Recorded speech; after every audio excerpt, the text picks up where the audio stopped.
Good morning, my awesome friends and followers of this Suffolk's #1 YouTube channel. And to the members, thank you very much for your continued support. I'm out of breath, actually. I'll tell you why in a minute. If you're watching this channel and you haven't subscribed, why not? It's free. Well, people, it's Tuesday. It's bin day. It's bin day where I live. I'm not where I live at the minute. I'm in a friend's house. But I've been up for about 3 hours. Been out for a walk for a couple of kilometres while I was on the phone. I've looked at the media this morning. I've looked at your message this morning. I've made phone calls. The media doesn't look good. Again, I mean, for God's sake, put a nice story in the media. There's nice things happening all over the country, but yet the media is filled with depressive shit and it winds me up. Right, there's a lot of stories in the media and it, I'll talk about this morning. I got up, I looked at messages. I'm like, really? I checked the media. It seems that there's a defense editor at the Mail called Mark Nichol. Now I know Mark Nichol. I have him on my WhatsApp. I texted him this morning. He texted me back. But there's a deliberate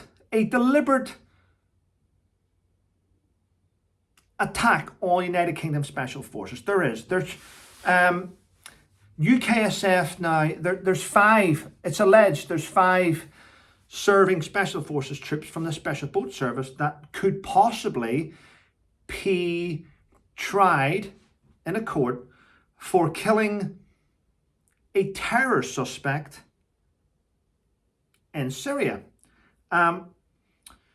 It's alleged that they shot a terror suspect who was extremely close to a suicide vest, but he wasn't wearing a suicide vest, and they eliminated this guy. Now, I don't understand why, first of all, this story was leaked. Now, this morning, I made a call to a very, an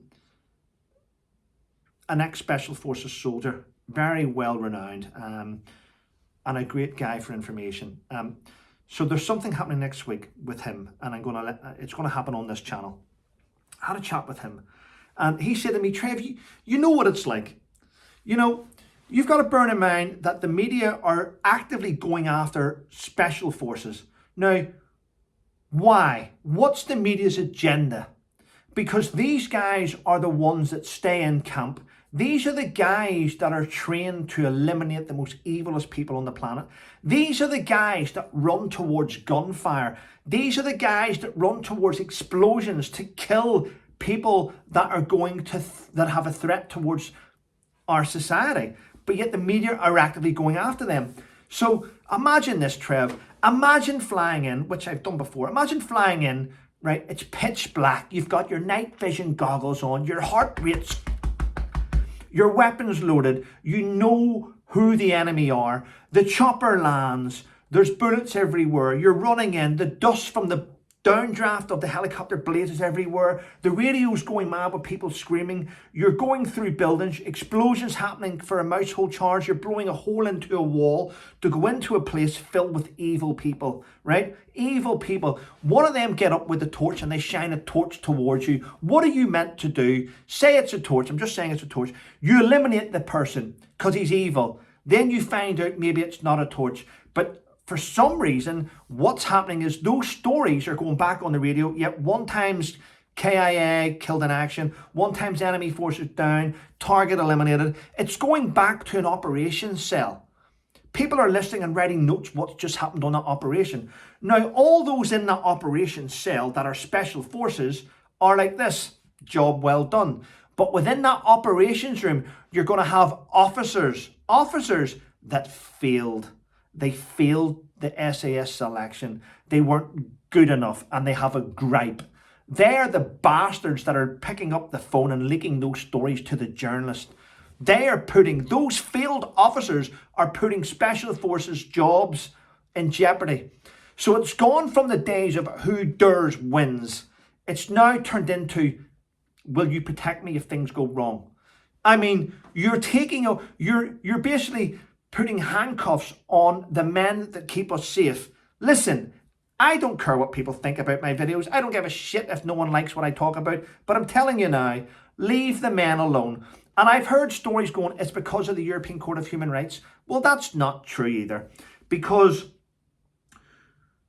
In Northern Ireland in the 80s, 90s, I mean, Maggie Thatcher gave our guys a shoot to kill policy. So if they were up against terrorists and they thought their life, they could eliminate them. So we've always been in the ECRC, as far as I'm concerned, through the 80s, 90s and noughties, if that's the proper word. So I just think we should leave it. Journalists, fucking go and find another story. Go. Stop putting handcuffs on our special forces, because without those men, and I'm saying without those men, the terrorists have a free rein to do what they want. The SAS should be feared. They should be feared by everyone. Not like now, where it's like, haha, they can't do anything. No, let's bring back the fear of God into evil by having these men standing by to eliminate them if they cross that line. Leave them alone. I'm glad I got that off my chest, actually. So I've been on the phone this morning for quite some time, speaking to different people. Next week, I am doing a live stream on here, and I am bringing on ex-Special Forces soldier Bob Kraft to talk about this. I'm also bringing on Dave Ellis to talk about this, and I have invited the journalist that keeps doing stories about this. His name's Mark Nicol. I sent a message to him this morning on my WhatsApp, and I've invited him on so we can have his perspective of why these stories are coming out and where they're coming from, even though he may protect his source. I've got Dave Ellis, who's got the ears and eyes of the different generals in the military, to talk about what he's hearing at headquarters. And I've got the guy on the ground who was involved in many operations, Bob Kraft, coming on. And I want to have this roundtable chat as to where we go with this, and how do we keep our country safe? How do we keep the fear of God into the enemy? And how do we protect those that potentially want to join Special Forces to keep our country safe? So that's going to happen next week. So stand by for that. Right. That's a mouthful, wasn't it? Anyway, Keir Starmer, our Prime Minister. Do you know that our Prime Minister, who was in charge of the Crown Prosecution Service whenever the grooming gangs were happening in the UK, he also swept Jimmy Savile's issues under the carpet. Nothing to see there. And he also helped protect terrorists in Northern Ireland, actually, by helping Tony Blair with the Good Friday agreements and stuff like that there. So in my opinion, he's not really a man of the UK citizen or the people. Now, because Elon Musk has put out these stories, which are all true, about these child exploitation happening in the UK was under the watch of the now Prime Minister. The Prime Minister is trying to brush it under the carpet by saying that it's far-right extremists that are trying to bring this. It's not, it's ordinary people. And in my opinion now, and whether you like it or not, I do believe Tommy Robinson should be released from jail. His only crime is highlighting the scum that our politicians have hidden. And it's about time that we got behind him. In fact, I never thought I'd see the day where Elon Musk is backing Tommy Robinson. And there is a ex-police detective, what's her name? Maggie Oliver, who was a whistleblower and has blew this wide open, saying that the police actively hid this from the public, and the police knew there was these crimes taking place, and they actively hid it. The top brass in the police hid it. The top brass were under orders from politicians to hide this from the public. So someone needs to go to jail. Maybe many people need to go to jail. Maybe that's why today many people don't trust the police forces up and down the country. They seem to be quite corrupt. I've seen it myself with West Yorkshire Police and Sussex Police and Suffolk Police and Gloucester Police. I've seen the corruption there. And one day, if I get a chance, I'm going to be able to highlight all that as well. It is what it is, people. Yeah. What is it? There's a story in today's media saying that the boss of the Royal College of Speech and Language Therapies has had to do a grovelling apology online because he accidentally hit follow to Tommy Robinson's account. Imagine having to apologise for who you follow now. Isn't that sad? Society is a mess. Yeah. But, you know, I'm going to be honest, the only people today that are making any money are the dead, aren't they? In fact, this is another case that happened, which came out today. The Department of Work and Pensions have accidentally paid out over £500 million to deceased personnel. People that have died, they're still paying them. You can't make this shit up. Wow. It's sad. I got really annoyed the other day when I found out that civil servants in Whitehall were celebrating having saved millions on removing winter fuel allowance from pensioners. And do you know how they celebrated? Some of them received over £14,000 in bonuses. They were receiving, the staff that did that were receiving bonuses and high-fiving each other. What a disgraceful civil service we have. I mean, I don't trust the government. I don't trust the police. Everyone's out for themselves. I say bollocks, bollocks to everyone. Look after yourselves. Look after number one. Quite sad, isn't it?